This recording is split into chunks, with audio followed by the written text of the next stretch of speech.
Praise the lord. హల్లెలూయా. ప్రభువునందు ప్రియ దేవుని పిల్లరా, నేటి వాక్య ధ్యానం కొరకు మిమ్మల్ని ప్రేమతో ఆహ్వానిస్తూ ఉన్నాను. నేటి వాక్య ధ్యానముగా 96వ కీర్తన మొదటి నుండి దేవుని లేఖనాన్ని చదువుకుంటూ ధ్యానం చేసుకుందాం.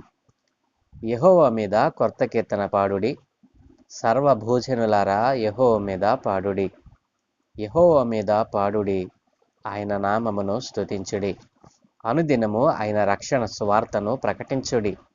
అన్య జనులలో ఆయన మహిమను ప్రచురించుడి. సమస్త జనములలో ఆయన ఆశ్చర్య కార్యములను ప్రచురించుడి. యెహోవా మహాత్యము గలవాడు, ఆయన అధిక స్తోత్రము పొందతగినవాడు. సమస్త దేవతల కంటెను ఆయన పూజనీయుడు. జనముల దేవతలందరూ వట్టి విగ్రహములే. యెహోవా ఆకాశ విశాలమును సృజించినవాడు. ఘనత ప్రభావములు ఆయన సన్నిధిని ఉన్నవి. బల సౌందర్యములు ఆయన పరిశుద్ధ స్థలములో ఉన్నవి. జనముల కుటుంబములారా యెహోవాకు చెల్లించుడి. మహిమ బలములు యెహోవాకు చెల్లించుడి. యెహోవా నామమునకు తగిన మహిమ ఆయనకు చెల్లించుడి. నైవేద్యము తీసుకొని ఆయన ఆవరణములోనికి రండి. పరిశుద్ధాలంకారములు ధరించుకొని యెహోవాకు నమస్కారము చేయుడి. సర్వభూజనులారా ఆయన సన్నిధిని వణకుడి. యెహోవా రాజ్యము చేయుచున్నాడు. లోకము కదలకుండా స్థిరపరచబడి ఉన్నది. న్యాయమును బట్టి ఆయన జనములను పరిపాలన చేయును. ఈ వార్తను అన్యజనులలో ప్రకటించుడి. యెహోవా వేంచేయుచున్నాడు. ఆకాశము సంతోషించునుగాక, భూమి ఆనందించునుగాక, సముద్రమును దాని సంపూర్ణతయు ఘోషించునుగాక. పొలమును దాని యందు గల సర్వమును యెహోవా సన్నిధిని ప్రహర్షించునుగాక. వన వృక్షములన్నీయు ఉత్సాహధ్వని చేయునుగాక. భూజనులకు తీర్పు తీర్చుటకై యెహోవా వేంచేయుచున్నాడు. న్యాయమును బట్టి లోకమునకు తన విశ్వాస్యతను బట్టి జనములకు ఆయన తీర్పు తీర్చును. ఆమేన్. ప్రభువునందు ప్రియ దేవుని పిల్లలారా, చదువుకొనబడిన లేఖనం నిమిత్తమై ప్రార్థన చేద్దాం. దయగలిగిన మా ప్రియ పరలోకపు తండ్రి, గొప్ప దేవ, మీ ఘనమైన ఉన్నతమైన నామానికి స్తోత్రాలయ. ఏ మంచి లేని మా జీవితంలో మరొక నూతన దినాన్ని అనుగ్రహించారు తండ్రి. ఈ దినాన్న మేము ధ్యానం చేయుట కొరకు చదువుకున్న ఈ లేఖన భాగాన్ని మా కొరకు దీవించండి. ఘనతయు మహిమ ప్రభావాలు మీరే పొందుకోమని, చదువుకున్న ఈ లేఖన భాగముల నుండి కొన్ని ఆత్మీయ పాఠాలు మీరే మాకు బోధించి నేర్పించమని యేసయ్య పరిశుద్ధ నామమున ప్రార్థించి వేడుకుంటూ ఉన్నాము తండ్రి. ఆమేన్. ప్రభువునందు ప్రియ దేవుని పిల్లలారా, చదువుకున్న లేఖన భాగాన్ని మనము వచ్చిన వెంబడి వచనాన్ని జ్ఞానం చేసినప్పుడు, యెహోవా మీద కొత్త కీర్తన పాడుడి, సర్వభూజనులారా యెహోవా మీద పాడుడి అని ఈ కీర్తనను రచయిత ప్రారంభించాడు. మరి ఈ కీర్తనను రచించినటువంటి మరి రచయిత ఎవరో మనకు తెలియదు, కానీ మరి శీర్షికలు మనకు పొందుపరచబడలేదు, కానీ పరిశుద్ధాత్మ దేవుడే తన పరిశుద్ధ ఆవేశముతో దీనిని మన కొరకు రాయించాడు అని మనము జ్ఞాపకం చేసుకోవాలి. ఈ కీర్తనలోని మాటలు చాలా వరకు మరి మొదటి దినవృత్తాంతాల గ్రంథం 16వ అధ్యాయంలో మరి దీనికంటే పెద్ద కీర్తనలో రాసి ఉంటాయి అని పండితుల అభిప్రాయం. విద్యాని పిల్లరా, క్రొత్త పాట అంటే దేవుడు చేసిన లేక మరి చేయబోయే ఒక కొత్త సంగతిని ఇది సూచిస్తూ ఉంది. నా ప్రియదేవుని పిల్లరా, ఆలోచన చేయండి. యెహోవా మీద కొత్త కీర్తన పాడుడి, సర్వభూజనులారా యెహోవా మీద పాడుడి. ఈ భూమి మీద ఉన్నటువంటి జనులందరికీ మరి రచయిత పిలుపునిస్తూ ఉన్నాడు. ఏమని? యెహోవా మీద కొత్త కీర్తన పాడుడి అని మరి సర్వభూజనులను ఆయన పిలుస్తూ ఉన్నాడు, ఆహ్వానిస్తూ ఉన్నాడు. మరి ఈ కీర్తన, ఈ కొత్త పాట దేవుడు చేసిన లేక చేయబోయేటువంటి ఒక కొత్త సంగతిని మనకు తెలియజేస్తూ ఉంది. ఈ కీర్తన సర్వలోకాన్ని ఉద్దేశించి మరి వ్రాయబడినటువంటి కీర్తన. అందువల్ల దేవుని ఈ కొత్త పని లోకమంతటికి చేసినది కేవలము ఇజ్రాయేల్ జాతికి మాత్రమే కాదు, ఈ భూమి మీద ఉన్నటువంటి సకల మానవాళి కోసము చేసినటువంటి మరి మరి ప్రార్థన. గీతం. ప్రియమైన పిల్లరా, యెహోవా మీద పాడుడి, ఆయన నామమును స్తుతించుడి, అనుదినము ఆయన రక్షణ సువార్తను ప్రకటించుడి. ఈ క్రొత్త పాటకు మొదటి కారణం ఏంటంటే, ఇది దేవుని రక్షణ, దేవుని విముక్తి లోకమంతటికి అందుబాటులోకి తేవడం కోసం దేవుడు ఈ కీర్తనను వ్రాయించాడు. దేవుని రక్షణ, మరి దేవుని యొక్క విముక్తి ఈ లోకమంతటికీ కలగాలని, మరి ఈ లోకంలో ఉన్నటువంటి పాపము తుడిచివేయబడటానికి, ఈ లోకంలో ఉన్నటువంటి మరి ఆ పాప విముక్తిని చేయటానికి మరి తన కుమారుడైన యేసుక్రీస్తుని లోకానికి పంపవలసినటువంటి ఆవశ్యకత ఉంది అని చెప్పి రచయిత ఈ మరి ఆ రచయిత ఈ యొక్క ఉద్దేశాన్ని తెలియజేస్తూ ఉన్నాడు. ఇదేని పిల్లరా, లోకములో ఉన్నటువంటి మరి ప్రజలందరికీ రక్షణ కావాలి. వారు పాపములతో, వారు శాపములతో కట్టబడిపోయి ఉన్నారు. వారికి విముక్తి కావాలి అంటే మరి వారి కోసము ఒకరు మరి బలి అర్పణ అవటం కోసం మరి సమయం ఆసన్నమైందని చెప్పి రచయిత మాట్లాడుతూ ఉన్నాడు. ఇదేని పిల్లలు, ఎందుకంటే ఈ సందర్భము రాయబడినటువంటి ఈ కాలం మనం చూస్తే ఇది దావీదు కాలం కంటే తరువాత రాయబడినట్లుగా మనం జ్ఞాపకం చేసుకోవచ్చు. ఎందుకంటే ఈ రక్షణ విముక్తి నిస్సందేహంగా సిలువపై తన మరణం ద్వారా యేసుక్రీస్తు ప్రభులు వారు మరి దయచేసినదే. దీన్ని లోకమంతటికి చాటించాలని తన శిష్యులతో ఆయన చెప్పినటువంటి కాలంలో ఈ కీర్తన రాయబడిందేమో. మరి జరగబోయేటువంటి క్రీస్తు శ్రమలను గూర్చి, క్రీస్తు మరి తన పిల్లలైన వారి కోసము క్రయధనముగా సిలువలో సిందించవలసిన రక్తమును గూర్చి మరి ప్రవచన గీతముగా దీనిని మనం జ్ఞాపకం చేసుకోవచ్చును. దేవుని పిల్లలారా, ఆలోచన చేయండి. యేసు ప్రభులు వారు అన్నారు కదా, మత్తయి సువార్త 28:19లో ఆయన మాట్లాడుతూ అన్నారు, కాబట్టి మీరు వెళ్ళి సమస్త జనులను శిష్యులునిగా చేయుడి, తండ్రి యొక్కయు కుమారుని యొక్కయు పరిశుద్ధాత్మ యొక్కయు నామములోనికి వారికి బాప్తిస్మం ఇచ్చుచు సువార్తను ప్రకటించండి అన్నాడు. ఇదేని పిల్ల, అందుకనే 3వ వచనంలో అంటున్నాడు కదా, అన్యజనులలో ఆయన మహిమను ప్రచురించడి, సమస్త జనములలో ఆయన ఆశ్చర్య కార్యములను ప్రచురించండి. ఇదేని పిల్లరా, దేవుని యొక్క మహా ఉన్నతమైనటువంటి నామాన్ని, ఆయన యొక్క గుణలక్షణాలను, దేవుని యొక్క పరిశుద్ధమైనటువంటి నామాన్ని అనేక మందికి పరిచయం చేయండి, ప్రచురించండి, అనేక మందికి చెప్పాలి.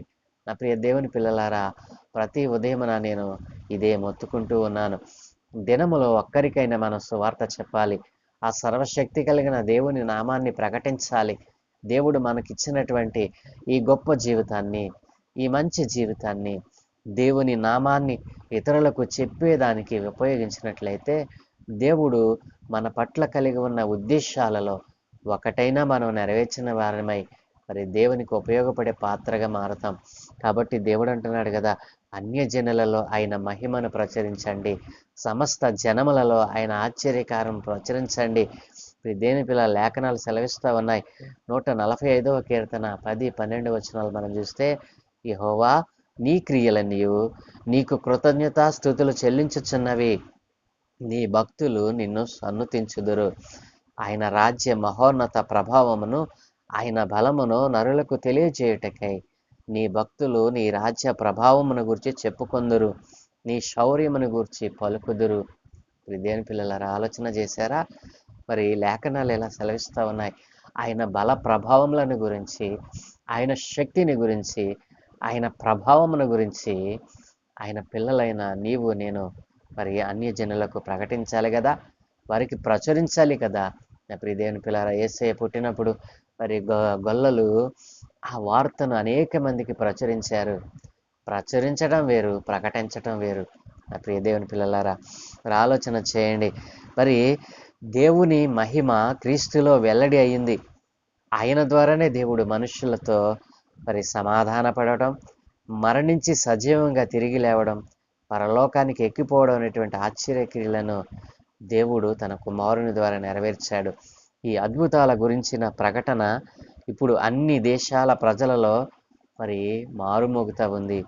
మరి అలాగున అన్య జనులలో ఆయన మహిమను ప్రచురించాలి, సమస్త జనములలో ఆయన ఆశ్చర్య కార్యములను వివరించాలి. దేని పిల్లారా, మరి మరొక లేఖనం మనం చూస్తున్నట్లయితే మరి 2వ దినవృత్తాంతముల గ్రంథము 3వ అధ్యాయము 7-11 వచనాలలో మందిరపు దూలములను, స్తంభములను, దాని గోడలను, దాని తలుపులను బంగారముతో పొదిగించి గోడల మీది కెరూబులను చెక్కించాను. మరియు అతడు పరిశుద్ధ స్థలం ఒకటి కట్టించాను. దాని పొడవు మందిరపు వెడల్పును బట్టి 20 మూరలు, దాని వెడల్పు 20 మూరలు. 1200 మణుగుల వేలిమి బంగారముతో అతడు దాన్ని పొదిగించాను. మేకుల ఎత్తు 50 తులముల బంగారు, మీది గదులను బంగారంతో పొదిగించాను. అతి పరిశుద్ధ స్థలమునందు చెక్కడపు పనిగల 2 కెరూబులను చేయించి వాటిని బంగారుతో పొదిగించెను. ఆ కెరూబుల రెక్కల పొడవు 20 మూరలు. దేని పిల్లరా, ఇవన్నీ దేవుని యొక్క మహిమను వెల్లడిపరుస్తూ ఉన్నాయి. దేవుని యొక్క మహిమను వెల్లడిపరుస్తూ ఉన్నాయి. యెహోవా మహాత్యము గలవాడు. మరి ఎందుకు మనము దేవుని యొక్క ఉన్నతమైన లక్షణాలను, ఆయన ఆశ్చర్య కార్యములను ప్రచురించాలి అని అంటే, ఆయన మీద కొత్త కీర్తన ఎందుకు మనం పాడాలి అని అంటే, ఆయన నామాన్ని మనము అన్యజనులకు ఎందుకు మరి ప్రచురించాలి అని అంటే, 4వ వచనంలో చెప్తా ఉన్నాడు కదా రచయిత, యెహోవా మహాత్యము గలవాడు. యెహోవా ఎవరండి? ఆయన మహాత్యము గలవాడు, ఆయన అధిక స్తోత్రము పొందదగినవాడు, సమస్త దేవతల కంటేను ఆయన పూజనీయుడు. ఎందుకయ్యా ఆయన మీద కొత్త కీర్తన పాడాలి? ఆయన నామమును అన్యజనులకు ఎందుకు ప్రకటించాలి? ఆయన బల ప్రభావములను, ఆయన శౌర్యమును గూర్చి, ఆయన మందిర మహిమను గూర్చి అన్యజనులకు ఎందుకు ప్రకటించాలి అనంటే, యెహోవా మహాత్యము గలవాడు, ఆయన అధిక స్తోత్రము పొందదగినవాడు. ఈ భూమి మీద ఉన్నటువంటి ఏ నామమునకు లేనటువంటి ఆధిక్యత, ఆ శక్తి, ఆ బలము యెహోవా నామమునకు, యేసు క్రీస్తు ప్రభుల వారికి మరి అది ఉంది. నా ప్రియ దేవుని పిల్లలారా, అందుకనే సమస్త దేవతల కంటేను ఆయన పూజనీయుడు. ఈ దినాన మనం చూస్తే సమస్త దేవతల కంటే పై నామముగా, అందరికంటే పైనున్నవాడిగా క్రీస్తు ప్రభుల వారు మనకు కనబడతా ఉన్నాడు. నా ప్రియ దేవుని పిల్లలారా, మనం చూస్తే ఎందుకు మరి యెహోవా దేవునికి ఎంత ఆధిక్యత వచ్చింది అని అంటే, జనముల దేవతలందరూ వట్టి విగ్రహములే. జనముల దేవతలందరూ వారు దేవుళ్ళు, దేవతలుగా కొలుస్తున్నటువంటి వారు వట్టి విగ్రహములే. మరి యెహోవా ఆకాశ విశాలమును సృజించినవాడు. జనముల దేవతలు మరి ఈ సృష్టిలో ఒక భాగమే మాత్రమే. వారు ఈ సృష్టిలో దేనిని చేయలేనటువంటి అసహ్యులు. దేని పిల్లలరా, నా ప్రియ దేవుని పిల్లలరా, ఆలోచన చేయండి. యెహోవా మహాత్యము గలవాడు, ఆయన అధిక స్తోత్రం పొందదగినవాడు, సమస్త దేవతల కంటే ఆయన పూజనీయుడు. హల్లెలూయా. మరి అలాంటి గొప్ప దేవుణ్ణి ప్రకటించాలి కదూ. ఎందుకు ఆయన మీద కొత్త కీర్తన పాడాలంటే, ఆయన జనముల దేవతలందరూ వట్టి విగ్రహములైనప్పుడు ఆయన ఆకాశ విశాలమును సృజించినవాడు, ఈ సృష్టిని చేసినటువంటి గొప్ప దేవుడు. యెహోవా దేవునికి దేవుళ్ళు అనబడిన ఇతరులకు ఉన్న గొప్ప తేడా ఇదే. యెహోవా అమితి శక్తి గల సృష్టికర్త, వారైతే శక్తి లేని మానవ కల్పన. ఇదేం పిల్లలు, ఇప్పుడైనా జ్ఞానం తెచ్చుకోండి. ఈ భూమి మీద ఉన్నటువంటి ఏ రూపము కూడా మిమ్మల్ని పరలోక రాజ్యం చేర్చదు. ఈ భూమి మీద ఉన్నటువంటి ఏ నామము మిమ్మల్ని రక్షణలోనికి నడిపించదు. ఈ భూమి మీద ఉన్నటువంటి ఏ విగ్రహము, ఏ నామమైనా సరే నీకు మోక్షాన్ని కలిగించదు. ఒక్క యేసు నామము తప్ప ఈ భూమి మీద నీవు చలించాలి అనంటే, ఈ భూమి మీద నీవు బ్రతికి బట్ట కట్టాలి అనంటే యేసు నామమే శరణం. కాబట్టి నా ప్రియ దేవుని పిల్లలారా, మరి ఘనతా ప్రభావములు ఆయన సన్నిధిని ఉన్నవి. ఎందుకు ఆయన సన్నిధిని మనం తొక్కాలి అనంటే, ఘనతా ప్రభావములు ఆయన సన్నిధిని ఉన్నవి, బల సౌందర్యములు ఆయన పరిశుద్ధ స్థలములో ఉన్నవి. నా ప్రియ దేవుని పిల్లలారా, కీర్తన 27:4లో మనం చూస్తే, మరి యెహోవా యొద్ద ఒక వరము అడిగితిని, దానిని నేను వెదకుచున్నాను. యెహోవా ప్రసన్నతను చూచుటకును ఆయన ఆలయములో ధ్యానించుటకును నా జీవిత కాలమంతయు నేను యెహోవా మందిరములో నివసింపగోరుచున్నానని మరి భక్తుడైన దావీదు తన కోరికను, ఆశను తెలియజేస్తూ ఉన్నాడు. కాబట్టి నా ప్రియ దేవుని పిల్లలారా, యెహోవా కొరకు కొత్త కీర్తన ఎందుకు పాడాలి, ఆయన నామాన్ని అన్యజనులలో ఎందుకు ప్రచురించాలి అని అంటే, యెహోవా మహాత్యము గలవాడు, యెహోవా జనముల దేవతలందరికంటే గొప్పవాడు, శక్తి కలిగిన వాడు. మరి జనముల దేవతలందరూ వట్టి విగ్రహములే కాబట్టి యెహోవా అయితే ఆకాశ విశాలమును చేసినవాడు. దేవుని పిల్లలారా, ఆలోచన చేయండి. 7వ వచనము, జనముల కుటుంబములారా యెహోవాకు చెల్లించుడి, మహిమ బలములు యెహోవాకు చెల్లించుడి. లోక ప్రజలంతా తమ విగ్రహములను విడిచిపెట్టి మహిమకు పాత్రుడైన యెహోవా దేవునిని, ఏకైక దేవునికి మహిమను ఆపాదించాలని రచయిత ఇక్కడ కోరుకుంటూ ఉన్నాడు. దేవుని పిల్లలారా, యెహోవా నామమునకు తగిన మహిమ ఆయనకు చెల్లించుడి. నైవేద్యము తీసుకొని ఆయన ఆవరణములోనికి రండి. స్తుతి నైవేద్యము ఆయనకి ఎంతో ఇష్టం. ఆయనను స్తుతించిన వారు, ఆయనను ఘనపరిచిన వారు, ఆయనకు మహిమ తెచ్చిన వారంటే ఆయనకెంతో ఇష్టం. కాబట్టి దేవుని పిల్లరా, పరిశుద్ధ అలంకారములు ధరించుకొని యెహోవాకు నమస్కారము చేయడి. సర్వభూజనులారా ఆయన సన్నిధిని వణుకుడి. కీర్తన 29:2లో కూడా ఈ మాటలే మనకు కనబడుతూ ఉంటాయి. యెహోవా నామమునకు చెందవలసిన ప్రభావమును ఆయనకు ఆరోపించుడి. ప్రతిష్ఠితములకు ఆభరణములను ధరించుకొని ఆయన ఎదుట సాగిలపడాలి. ప్రతిష్ఠితములైన ఆభరణములు అనగా పరిశుద్ధమైన, యథార్థమైన, మరి భయముతో కూడిన భక్తిని మనం కలిగి ఉండాలి.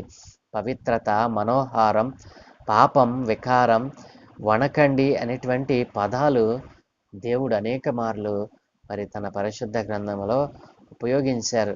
దేని పిల్లరా, పవిత్రత, మనోహారం, పాపము, వికారం, దేని పిల్లలారా, ఈ పదాలు మనం అనేక మార్లు మనం వింటూ ఉన్నాం. యెహోవా రాజ్యము చేయబోచున్నాడు, లోకము కదలకుండా స్థిరపరచబడి ఉన్నది, న్యాయమును బట్టి ఆయన జనములను పరిపాలన చేయను. ఈ వార్తను అన్యజనులలో ప్రకటించండి. అవును నా ప్రియ దేవుని పిల్లలారా, ఆయన త్వరలో రాబోతా ఉన్నాడు. ఆయన ఈ లోకమును ఏలబోతా ఉన్నాడు. ఈ లోకములో ఉన్నటువంటి అన్యజనులందరూ రక్షణలోనికి రావాలి అంటే నీవేం చేయాలో తెలుసా? ఆ రక్షణ అనుభవాన్ని, నీవు పొందుకున్న రక్షణ అనుభవాన్ని అన్యజనులలో ప్రకటించాలి. నీవు ప్రకటించకుండా ఉంటున్నావంటే దేవుని యొక్క రాజ్యాన్ని నీవు దూరం చేసుకుంటున్నట్లే. లోకంలోని జనాలన్నింటినీ రచయిత పాడాలంటున్న కొత్త పాటకు మరో కారణం, లోకమంతటిపైన దేవుని తీర్పు, న్యాయమైన పరిపాలన రాబోతా ఉంది. ఇది క్రీస్తు రెండవ రాకడ సమయంలో నెరవేరే భవిష్యత్ వాక్కు అని దేని పిల్లరా దేవుని లేఖనాలు సెలవిస్తూ ఉన్నాయి. యెషయా గ్రంథము 2వ అధ్యాయము 1 నుండి 4 వచనాలు మనం చూస్తే దేని పిల్లర ఇక్కడ ఇలాగను రాయబడి ఉంది. యోధాను గూర్చియు యెరూషలేమును గూర్చియు ఆమోజు కుమారుడైన యెషయాకు దర్శనము కలిగిన దేవోక్తి. అంచె దినములలో పర్వతములపైన యెహోవా మందిర పర్వత శిఖరమున స్థిరపరచబడి కొండల కంటే ఎత్తుగా ఎత్తబడును. ప్రవాహమును వచ్చినట్లు సమస్త అన్యజనులు దానిలోనికి వస్తారు. దేని పిల్లరా, ప్రవాహము వచ్చినట్లుగా సమస్త అన్యజనులు ఆ ఎత్తైన పర్వత శిఖరానికి వరస్తారట. ఆ కాలమున సియోనులో నుండి ధర్మశాస్త్రము, యెరూషలేములో నుండి యెహోవా వాక్కు బయలువెళ్ళెను. జనములు గుంపులు గుంపులుగా వచ్చి యాకోబు దేవుని మందిరమునకు, యెహోవా పర్వతమునకు మనము వెళ్ళుదము రండి, ఆయన తన మార్గముల విషయమై మనకు బోధించును, మనము ఆయన త్రోవలలో నడుతము అని చెప్పుకొందురు. ఆయన మధ్యవర్తి అన్యజనులకు న్యాయము తీర్చును, అనేక జనములకు తీర్పు తీర్చును. వారు తమ ఖడ్గములను నాగటి నక్కులుగాను, తమ ఈటిలను మచ్చు కత్తులుగాను సాగగొట్టుదురు. జనము మీదికి జనము ఖడ్గమెత్తకయుండును, యుద్ధము చేయ నేర్చుకొనుట ఇక మానివేయను. నా ప్రియ దేవుని పిల్లలారా, ఎందుకు మరి దేవునికి మహిమను ఆపాదించాలి, దేవునికి కొత్త కీర్తన ఎందుకు పాడాలి అని మరి భక్తుడు కోరుకుంటున్నాడంటే అన్య జనులు అనేక మంది ఆయన పరిశుద్ధ పర్వతం దగ్గరకు చేర్చబడతారు. నా ప్రియ దేవుని పిల్లలారా, వారందరికీ లోకమంతటికి పైన రాజుగా ఆయన పరిపాలన చేసేందుకు యెహోవా రాబోతూ ఉన్నాడు. సర్వాధికారి అయిన దేవుడు రాబోతూ ఉన్నాడు. యెహోవా వేంచేయుచున్నాడు. ఆకాశము సంతోషించునుగాక, భూమి ఆనందించునుగాక, సముద్రము దాని సంపూర్ణతయు ఘోషించునుగాక. దేవుని పిల్లారా, కాబట్టి దేవుడు త్వరలో రాబోతూ ఉన్నాడు. ఆయన రాకముందే ఆయన యొక్క నామమును గురించి, ఆయన మీద కొత్త కీర్తన పాడుతూ, ఆయన నామమును గురించి, ఆయన మహిమను గురించి, ఆయన ప్రభావమును గురించి మనము లోకములో ఉన్న అన్యజనులకు ప్రకటించవలసిన వారమై ఉన్నాం. దేని పిల్లారా, ఆయన వచ్చినప్పుడు ఎవరెవరు సంతోషిస్తారంట? ఆకాశం సంతోషిస్తుందట, భూమి ఆనందిస్తుందట, సముద్రమును దాని సంపూర్ణతయు ఘోషిస్తాయట. దేని పిల్లారా, అంతేకాదు, పొలమును దాని యందు గల సర్వమును యెహోవా సన్నిధిని ప్రహర్షించునుగాక, వన వృక్షములన్నీయు ఉత్సాహధ్వని చేయునుగాక. మరి భూజనులకు తీర్పు తీర్చుటకై యెహోవా వేంచేయుచున్నాడు. న్యాయమును బట్టి లోకమునకు, తన విశ్వాస్యతను బట్టి జనములకు ఆయన తీర్పు తీరుస్తాడు. నా ప్రియ దేవుని పిల్లలారా, అందుకనే మనం చేయవలసినటువంటి మాట ఏంటి? మనం చేయవలసినటువంటి కార్యం ఏమిటి? దేవుని యొక్క మహిమను, దేవుని యొక్క ఘనతను, ఆయన యొక్క ప్రభావమును, ఆయన నామాన్ని స్తుతిస్తూ అనేక మందికి ప్రకటన చేయాలి. ఎందుకంటే యెహోవా అన్యజనులలో ఆయన మహిమను ప్రకటించాలి. సమస్త జనములలో ఆయన ఆశ్చర్యకార్యములను మనం ప్రచురించాలి. ఎందుకంటే యెహోవా మహాత్యము గలవాడు, ఆయన అధిక స్తోత్రము పొందదగినవాడు. మరి సమస్త దేవతల కంటేనూ ఆయన పూజనీయుడు. కాబట్టి నా ప్రియ దేవుని పిల్లలారా, ఆయన రెండవ రాకడకు ముందే మనము సమస్త అన్యజనులకు ఆయన నామమును ప్రకటన చేద్దాం. ఆయన మరి నామ ప్రభావ శక్తిని, ఆయన బల ప్రభావములను, ఆయన శక్తిని, బల ప్రభావములను గురించి మరి అనేక మందికి మనం చాటి చెప్దాం. అనేక మందిని మరి ప్రభువు చెంతకు నడిపిద్దాం. దేవుడు మనలను అలాగున దీవించునుగాక. ఆమేన్. ప్రార్థన. సకలాశీర్వాదములకు కారణభూతుడైన తండ్రి, మా మంచి దేవ, గొప్ప దేవ, మహిమ ప్రభావములకు ఆధారుడా, మీకు వందనాలయ్యా. ఏ మంచి లేని మా జీవితంలో మరొక నూతన దినాన్ని అనుగ్రహించారు. ఈ రోజున మీ భయం లేక, మీ భక్తి లేక, ఇదిగో అనేక మంది నాయన దారి తొలగిపోతా ఉన్నారు అయ్యా. ఇదిగో మానవ కల్పితముల ద్వారా, మానవ ఊహల ద్వారా అయినా వారికి ఊహకొచ్చినటువంటి ఆకారాన్ని వారు ఆరాధిస్తూ నీకు దూరమైపోతున్నటువంటి లోకములో అయా, ఇదిగో తండ్రి, రక్షింపబడి అయా నీ రక్షణ ఆనందాన్ని పొందుకున్న వారిగా మేము బ్రతుకుతూ ఉండగా అయా, ఇదిగో తండ్రి, నాయన నీ నామమును గురించి అన్యజనులలో ప్రకటించమని మీరు చెప్పినటువంటి మాటలను బట్టి మీకు వందనాలు అయా. ఇదిగో కొత్త కీర్తన పాడమన్నావు నాయన, నీ నామాన్ని అన్యజనులకు ప్రకటించమన్నావు, నీ ఆశ్చర్య కార్యములను అయ్యా ఇదిగో తండ్రి అన్య దేశములలో ప్రచురించమని నీవు సెలవిచ్చావు నాయన.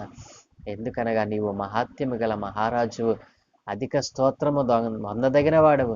ఇదిగో సమస్త దేవతల కంటే పూజనీయుడు నాయన.